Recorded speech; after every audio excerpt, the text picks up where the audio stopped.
खुदावंद यीशु मसीह के जिंदा पाक और जलाली नाम में आप सबको सलाम। खुदावंद भला है, उसकी शफकत अब्दी है और उसकी वफादारी पुश्त दर पुश्त कायम रहती है।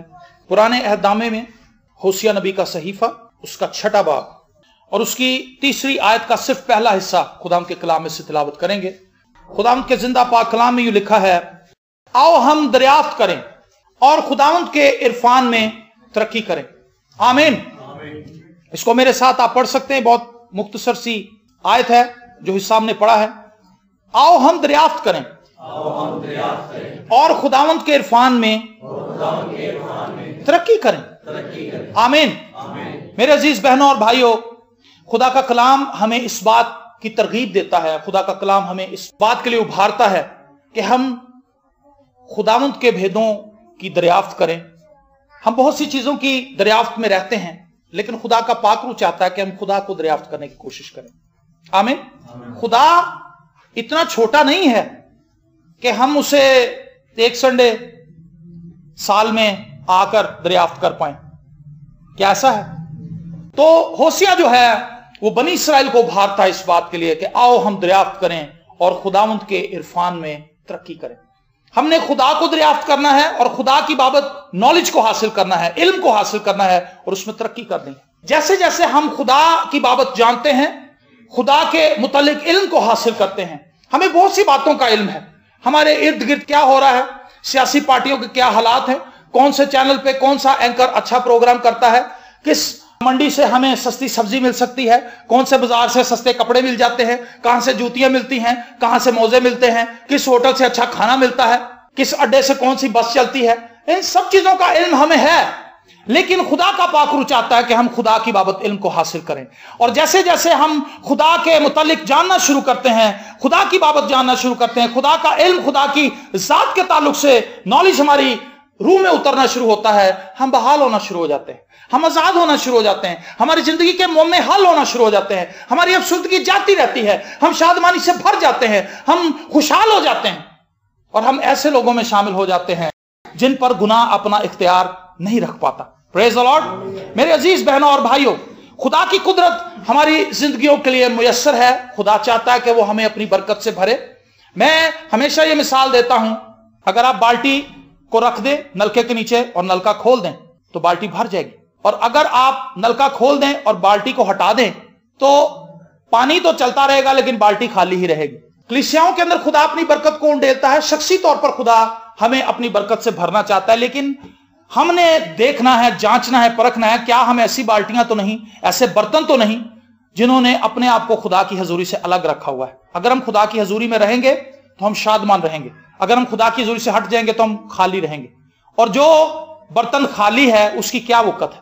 खुदा चाहता है कि हम दरियाफ्त करें, रोज बरोज खुदा को जानने की ख्वाहिश अपने अंदर पैदा करें। हमारी जिंदगी में जिस चीज की शदीद कमी है वो ये है कि हमारे अंदर खुदा को जानने की ख्वाहिश बहुत कम है। और अगर मैं सच्चाई से काम लूं तो हमारे अंदर यह ख्वाहिश ना होने के बराबर है। हमारे अंदर यह ख्वाहिश नहीं है कि खुदा कैसा है। हम अगर इबादत गाहों में आते हैं तो हमारे अपने जाती मकासद हैं, हम इत्मीनान पाने के लिए आते हैं। हमें इससे कोई गर्ज नहीं कि खुदा हमसे क्या तवक्को करता है। हम ये समझते हैं कि हम इबादत के आखिर में भी चाहे चले जाएं, अगर पादी साहब हमारे सर पे हाथ रख के दुआ कर देंगे तो हमारा मसला हल हो जाएगा, बस यही काफी है। यीशु से थोड़ी बहुत शेक हैंड कर लेने से, हेलो हाय कर लेने से हमारी जिंदगी का मसला अगर हल हो जाता है तो फिर क्या मसला है। उसको अपनी जिंदगी का बादशाह बनाने की क्या जरूरत है, उसके पीछे पीछे चलने की क्या जरूरत है। यीशु तो इतना मेहरबान है, जब भी उसे बुलाते हैं आ जाता है, तो फिर उसके पीछे भागने की जरूरत क्या है। लेकिन मेरे अजीज बहनों और भाइयों, जो लोग खुदावंद के साथ वफादार हैं वही शहर में दाखिल होंगे जिनके किताब में नाम मिलेंगे। जिनके नाम किताबे हयात में नहीं है, बर्रे की किताबे हयात में। बर्रे की किताबे हयात में किन लोगों के नाम हैं? जिन्होंने बर्रे की शख्सी कुर्बानी को कबूल किया, उस बर्रे को जिसे खुदा ने भेजा अपना शख्सी निजात दहिंदा मान लिया है, उनके नाम किताबे हयात में है, बर्रे की किताबे हयात में। और वहां पर खाता खोला जाएगा और देखा जाएगा क्या इस बेटे का नाम उस किताबे हयात में है। और जिनका नाम नहीं होगा उनके लिए अफसोस की बात है, क्योंकि वो एक ऐसी जगह पर चले जाएंगे जहां पर रोना और दांतों का पीसना है। लेकिन जिन लोगों के नाम बर्रे की किताबे हयात में मिलेंगे वो खुदा के साथ हमेशा सुकूनत करेंगे, खुशहाल रहेंगे। आमीन। तो खुदा की बाबत नॉलेज जो है वो हमारी जिंदगी के लिए बहुत जरूरी है। जैसे जैसे हम खुदा को जानना शुरू हो जाते हैं हमारी जिंदगी में हिकमत का इजाफा होना शुरू हो जाता है। हमारी बातें खूबसूरत बातें बन जाती हैं, हमारी पर्सनैलिटी खूबसूरत हो जाती है। वो लोग जो हमें अच्छा नहीं समझते वो हमारे पीछे लग जाते हैं। इस वजह से नहीं कि हम खूबसूरत हो जाते हैं, इस वजह से कि हमारे अंदर कुछ ऐसी तब्दीली होती है जो खुदा की वजह से होती है। आमीन। तो यहां पर वो तकाजा करता है कि आओ हम दरियाफ्त करें। अगर इससे पीछे इसी सहीफे के पीछे चलें चौथे बाब में, तो वहां पर खुदा अपने लोगों से एक बात करता है 6ठी आयत में, चौथे बाब की 6ठी। मेरे लोग अदम मार्फत से हलाक हुए। क्यों हलाक हुआ जी? अदम मार्फत, उनके पास नॉलेज ही कोई नहीं था। दुनिया का नॉलेज तो बहुत था, लेकिन उनके पास मेरी बाबत कोई तालीम नहीं थी। आज लोगों से अगर पूछा जाए, जैसे मैंने पहले बताया कि कौन सा होटल ऐसा है जहां पर अच्छा खाना मिलता है और सस्ता मिलता है, आप में से बहुत से लोग बता देंगे, हमें से बहुत से लोग बता देते हैं। किसी से रास्ता पूछ लें, ना भी आता हो तो गलत ही बता देते हैं कि यहां से चले जाएं, उधर को मुड़ जाएं। अगर नहीं आता तो आप कहें सॉरी भाई मुझे नहीं पता, लोग गलत भी बता देते हैं। और फिर दूसरा बंदा रात के अंधेरे में, आप समझ सकते हैं, भटकता रहता है, खज्जल खराब होता है। खुदा हमें भटकाना नहीं चाहता, इसीलिए खुदा चाहता है कि हम उसकी बाबत नॉलेज को हासिल करें। मेरी भेड़ें मेरी आवाज सुनती हैं। अगर हम उसकी भेड़ हैं तो हम उसकी आवाज सुनेंगे, अगर हम उसकी भेड़ नहीं है तो हमें उसकी समझ ही नहीं आएगी, हमें उसकी जुबान का पता ही नहीं चलेगा कि ये क्या है। लेकिन जो भेड़ है वो अपने चरवाहे की आवाज पहचानती है। जैसे ही वो आवाज लगाता है, जिस अंदाज से वो अपना आसा मारता है, जिस अंदाज से वो लाठी मारता है जमीन के ऊपर, उन्हें पता चल जाता है कि ये हमारे चरवाहे की आवाज है और हमारा चरवाहा हमें बुला रहा है। Praise the Lord. तो खुदा अफसोस करता है कि मेरे लोग हलाक हुए, और हलाक होने की वजह यह थी कि अदम मार्फत थी, उनके पास मेरी बाबत कोई तालीम नहीं थी, उन्हें यह नहीं पता। आज अगर हमें यह समझ आ जाए कि हम क्या हैं, तो हमारी जिंदगी बहुत खूबसूरत बन सकती है। हम शाही कायनों का फिरका है, लेकिन आज हम इसी चक्कर में फंसे हुए हैं कि कुर्बानी का गोश्त खाएं या ना खाएं, हम इसी चक्कर में हैं। अगर कहीं न्याज बट रही हो तो हम चावल खा सकते हैं या नहीं, इसी दरबार के सामने खड़े होकर दुआ करनी चाहिए या नहीं करनी चाहिए। उसकी वजह यह है कि हम खुदा के कलाम को नहीं जानते। जितना ज्यादा हम खुदा का कलाम पढ़ेंगे उतना ज्यादा हम खुदा की बाबत जानेंगे। ज़बूर 81 के अंदर लिखा, काश मेरे लोग मेरी सुनते। ये खुदा की ख्वाहिश है कि हम उसकी सुने, और जब हम उसकी, आप किसी शख्स से रोज मिले, आप उसके बारे में जानना शुरू हो जाएंगे। आपको समझ आ जाएगी इसको कौन से खाने पसंद हैं, इसको किस किस्म की बातें करनी पसंद है, इसको किस किस्म के लोग पसंद हैं, ये किस किस्म के कपड़े पहनना पसंद करता है, इसकी सोच क्या है, ये किन बातों के लिए फिक्रमंद है। हर चीज का आपको पता चल जाएगा, क्योंकि आप हर रोज उससे रफाकत में हैं। इसी तरह जब हम खुदा के साथ रफाकत में रहते हैं, हम खुदा से चीजों को हासिल करते हैं, और जो कुछ खुदा की प्लानिंग है वो हमारी जिंदगी में जाहिर हो जाती है। तो ये बड़ा आसान है, ये मुश्किल नहीं है। आज से 18 साल पहले मेरी जिंदगी बदहाली का शिकार थी, लेकिन मैंने खुदावंद को पहचाना, खुदावंद ने मुझ पर मेहरबानी की कि उसने अपना आप मुझ पर जाहिर किया, और मेरी जिंदगी खुशहाली से भर गई। यह नहीं कि मैं बहुत दौलतमंद हो गया हूं, दौलतमंद मैं हूं इसलिए क्योंकि बहुत से दौलतमंदों के पास वो चीज नहीं है जो मेरे पास है। मेरे पास हमेशा की जिंदगी है। हालेलुया। बहुत से मालदार इस दुनिया में ऐसे हैं जिनके पास अरबों खरबों रुपया है, लेकिन जब वो मरेंगे तो वो हमेशा की आग में चले जाएंगे। लेकिन मेरे पास फख्र की बात यह है कि जब मैं मरूंगा तो खुदावंद मुझे वेलकम करेगा। हालेलुया। तो ये हर ईमानदार के पास ये खुशखबरी है, उसके पास एक होप है। तो जब हम खुदावंद को जानना शुरू करते हैं, खुदावंद हमें बरकत देता है। बड़ी सादगी से आपको बताने की कोशिश करूंगा कि खुदा को जानने की, उसके इरफान को पाने का तरीका क्या है। सिंपल है। दानियल की किताब, उसका 9वां बाब, उसकी 3री आयत। दानियल नबी का सहीफा, उसका 9वां बाब और उसकी 3री आयत। यहां पर लिखा है, और मैंने खुदावंद खुदा की तरफ रुख किया। किसने रुख किया? दानियल ने। अब दानियल ने जब खुदावंद खुदा की तरफ रुख किया तो उसने किया क्या? मैंने खुदावंद खुदा की तरफ रुख किया और मैं मिन्नत और मुनाजात करके और रोजा रखकर और टाट ओढ़कर और राख पर बैठकर उसका तालिब हुआ। उसने मिन्नत समाजत की खुदा के हुजूर, उसने अपने आप को खाकसार बनाया, उसने रोजा रखा और उसने अपने आप को खुदावंद के सामने बिल्कुल खाकसार, फरोतन और हलीम कर दिया। और खुदावंद का इंतजार करने लगा कि खुदावंद मुझे अपनी बाबत बताए, खुदावंद मुझे अपने कलाम की बाबत बताए। क्या आज तक हमने कभी इस चीज के लिए रोजा रखा है कि खुदावंद मुझे तेरा? बहुत से बहन भाई हमें कहते हैं जी हमें कलाम समझ नहीं आता। पादरी साहब, आपको तो खुदा ने अकल दी, मुझे नहीं समझ आती, मैं तो पढ़ती हूँ सुबह और शाम तक, मुझे भूल जाता है। ये मसला क्या है मेरे साथ? आपने कभी रोजा रखा है? क्या आप अभी इसके लिए तरसा हुए हैं कि खुदावंद मैं कलाम पढ़ती हूँ, मुझे भूल क्यों जाता है? ड्रामे मुझे याद रहते हैं, फिल्में मुझे याद रहती हैं, कोई मुझे बुरी बात कहते हैं मेरे हक में, वो मुझे याद रहती है, वो मेरे दिल पे नक्श हो जाती है। लेकिन तेरा कलाम में पढ़ती हूँ, मेरे जहन से निकल जाता है, मेरे दिल से निकल जाता है। आपको खुदा यीशु मसीह की तमसील याद है कि कुछ दाने जो थे, बीज जो थे, वो राह के किनारे गिरे। राह के किनारे जो सड़क के ऊपर बीज पड़ा हुआ है, सड़क के ऊपर अगर सेंटर में कहीं आप 100 का नोट फेंक दें फौरन नजर आ जाता है। تو شیطان کو بھی وہ کلام فوراً نظر آ جاتا ہے جو پتھریلی زمین پر گرتا ہے، شیطان فوراً آتا ہے، آ کے اٹھا کے لے جاتا ہے، اس کا فائدہ ہی کوئی نہیں۔ اور پھر کچھ ایسے ہیں جو جھاڑیوں کے اندر گر جاتے ہیں، وہ اگتا تو ہے، ریسیو تو کرتا کلام کو، کچھ لوگ کلام کو خوشی سے قبول تو کر لیتے ہیں، لیکن دنیا کی فکروں سے بھرے ہوئے ہیں۔ وہ کلام اس کے اندر نکلنے کی کوشش کرتا ہے، اس کو سمجھانے کی کوشش کرتا ہے، اس کو گائیڈ کرنے کی کوشش کرتا ہے، دنیا کی فکریں دبا لیتی ہیں، اور پھر وہ شخص خدا سے دور ہونا شروع ہو جاتا ہے، چرچ آنا چھوڑ دیتا ہے، کلام پڑھنا چھوڑ دیتا ہے، دعا کرنی چھوڑ دیتا ہے، خدا سے رفاقت رکھنی چھوڑ دیتا ہے، اور پھر وہ پہلے سے بھی بدتر ہو جاتا ہے۔ لیکن کچھ بیج ایسے بھی خدا یسوع مسیح نے بتائے جو زرخیز زمین کے اندر گرے اور جو 100 گنا پھل لے کر آئے۔ تو لکھا کچھ 30 گنا، کچھ 60 گنا، کوئی 100 گنا۔ تو آپ کون سی کیٹیگری میں جانا چاہتے ہیں؟ 30 گنا پھل لانا چاہتے ہیں، 60 گنا پھل لانا چاہتے ہیں، یا 100 گنا؟ تو 100 گنا اگر پھل لانا ہے تو پھر خدا سے مدد مانگنی پڑے گی کہ خداوند مجھے تو کلام سمجھ نہیں آتا۔ جس بندے کو کلام ہی سمجھ نہیں آیا وہ 100 گنا پھل کیسے لائے گا؟ جس کے ذہن میں کلام بیٹھ ہی نہیں رہا، جس کو یاد ہی نہیں خدا کی باتیں، وہ کیسے برکت پائے گا؟ تو دانیل نے دعا کرنی شروع کی، اس نے کہا خداوند جو کچھ تو نے اپنے لوگوں کی بابت فرمایا ہے، جو وعدے تو نے کیا ہے، مجھے ان کی سمجھ دے۔ ہاللیلویا۔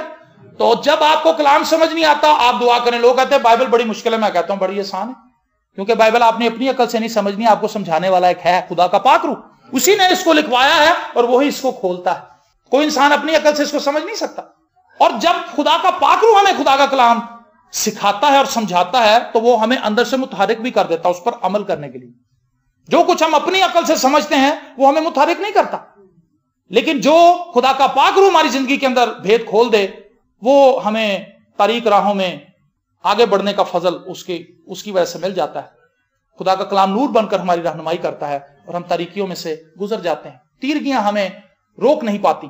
میرے عزیز بہنوں اور بھائیوں، دانیل نے خاکساری کی، اس سے دعا کرنی شروع کی۔ اگر آپ خدا کو جاننا چاہتے ہیں، میں نے آپ کو بتایا ترقی کا بھید، آسودگی کا بھید۔ آپ کو دنیا میں ترقی یافتہ لوگ بہت مل جائیں گے لیکن آسودہ حال نہیں ملیں گے۔ ہمارے معاشرے میں، ہماری دنیا میں ترقی یافتہ اس شخص کو کہتے ہیں جس کے پاس زندگی کی تمام سہولیات میسر ہیں، اس کو کہتے ہیں بہت ترقی یافتہ شخص، اس نے بہت ترقی کی ہے۔ یہ ایک گھر میں رہتے تھے 7 بہن بھائی، ایک ہی کمرے میں سوتے تھے، فرش کے اوپر ان کے پاس پلنگ بھی نہیں تھا، لیکن آج ان کی علیحدہ کوٹھیاں ہیں، انہوں نے بڑی ترقی کی ہے۔ ہم انہیں ترقی یافتہ لوگ کہتے ہیں، لیکن وہ آسودہ حال بھی ہیں کیا؟ میرے عزیز بہنوں اور بھائیوں، آسودہ حال وہی ہیں جن کے پاس یسوع، جو روز بروز مسیح میں بڑھ رہے ہیں۔ خدا یسوع مسیح نے کہا جو میرے گوشت اور خون کو کھاتا ہے پیتا ہے اس میں ہمیشہ کی زندگی۔ تو یہ یسوع مسیح کا گوشت ہے۔ تو جب ہم اس کو کھائیں گے ہی نہیں، اگر آپ ایک ہفتے کے لیے روٹی نہ کھائیں تو آپ کا کیا حال ہوگا؟ ہم سے اٹھا نہیں جائے گا۔ ایک ہفتہ اگر ہم روٹی نہ کھائیں تو ہمارا جسم نکاہت کا شکار ہو جائے گا، ہم کچھ بھی کرنے کے قابل نہیں رہیں گے۔ تو روحانی اعتبار سے بھی ہمارا یہی حال ہے۔ ہم نے کئی سالوں سے کلام کو چھیڑا ہی نہیں، ہم نے پڑھا ہی نہیں ہے، اور اگر ہم پڑھتے بھی ہیں تو 1-2 آیت پڑھتے ہیں۔ 1-2 آیت سے کیا ہوگا؟ میں آپ کو روز کا 1 نوالا دوں گا روٹی کا، آج سے 1 نوالا آپ کھائیں بس، صبح دوپہر شام۔ صبح بھی 1 نوالا آپ کو ملے گا اور 1 چائے کا گھونٹ ملے گا، اور دوپہر کو بھی اور شام کو بھی۔ ایسا کر کے دیکھیں کیا ہوگا؟ آپ بری طرح سے بدحالی کا شکار ہو جائیں گے، جسمانی صحت گر جائے گی۔ تو روحانی طور پر دیکھیں ہمارا کیا حال۔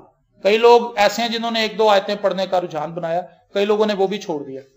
تو ایسے لوگوں کو خدا کا کلام کہتا ہے کہ اے سونے والے جاگ اور مردوں میں سے جی اٹھ، تو مسیح کا نور تجھ پر چمکے گا۔ ہم آج ایک غفلت کی زندگی گزار رہے ہیں۔ مسیح کو کسی وقت میں ہم نے پہچانا تھا، لیکن آج ہم اپنی پہلی سی محبت کھو بیٹھے ہیں۔ آج ہم اس محبت میں قائم نہیں ہیں۔ خدا کا کلام ہمیں اس چیز کے لیے باخبر کرتا ہے۔ خدا کا کلام ہمیں یہ بات سمجھاتا ہے کہ واپس لوٹاؤ میرے بچوں، خدا کی طرف واپس آؤ، کیونکہ وہی تمہیں آسودہ۔ آج دنیا آسودگی کی تلاش میں ہے۔ میں آپ کو بتاؤں، خدا نے میرے لیے اور آپ کے لیے ایک ایسی جگہ تیار کی ہے جہاں پر آسودگی ہوگی، اور وہ آسمان ہے جہاں پر وہ اپنے لوگوں کو لے کر جائے گا۔ زمین پر خدا کے پاس یہ صلاحیت ہے کہ خدا اس زمین پر بھی ہمیں آسودہ رکھ سکتا ہے، ان لوگوں کو جو اس کے ساتھ چل رہے ہیں، کیونکہ مصائب ان پر اثر انداز نہیں ہوتے جو لوگ خدا کو جاننا شروع کر دیتے ہیں۔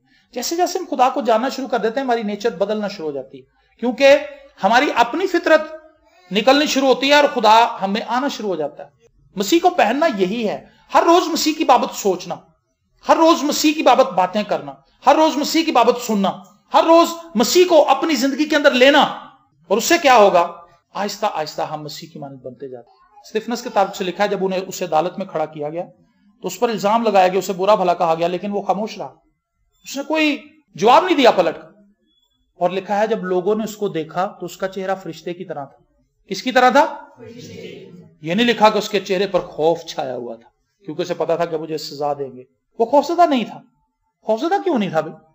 اس لیے خوفزدہ نہیں تھا کیونکہ یسوع اس کے اندر تھا, خدا کا پاک روح اس کے اندر تھا. اسے پتا تھا کہ یہ مجھے پتھر ماریں گے, سنسار کریں گے, مار دیں گے, اور اس کے بعد میں آسمان پر ویلکم کیا جاؤں گا, مجھے خوش آمدید کہا جائے گا. اور پھر ایسا ہی ہوا.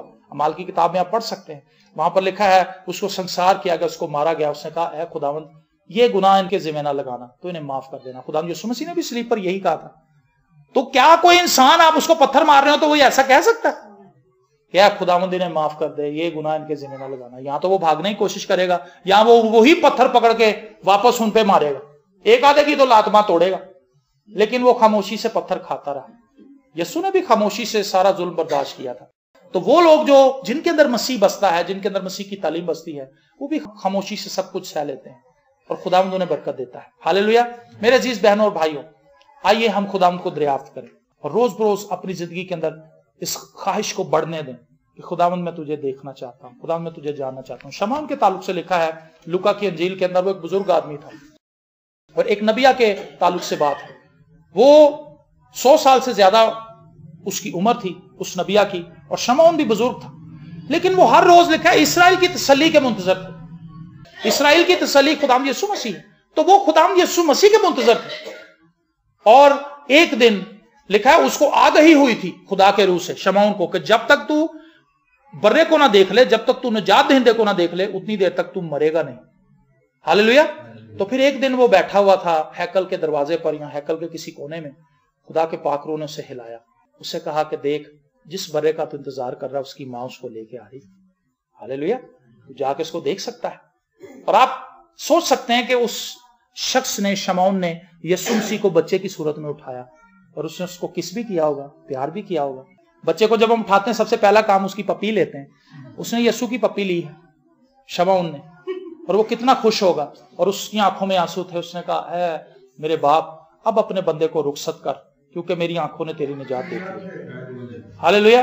سو اگر ہم نے نجات دیکھ لی ہے, آئیے ہم بھی اپنی زندگی میں اس نجات کو قائم رکھتے ہوئے مسیح کے ساتھ چلتے رہیں, پیچھے مسیح کے چلتے رہیں. ہاللیلویا. خوبصورت گیت ہم گاتے ہیں. میری دعا ہے کہ آپ ہر روز مسیح کی پہچان میں بڑھیں, مسیح کے عرفان میں بڑھیں, ترقی کریں, اور آپ کا ہر روز بہترین دن ہو, کیونکہ جو دن مسیح کے ساتھ گزرتا ہے بہترین ہوتا ہے. خداوند آپ کو برکت دے.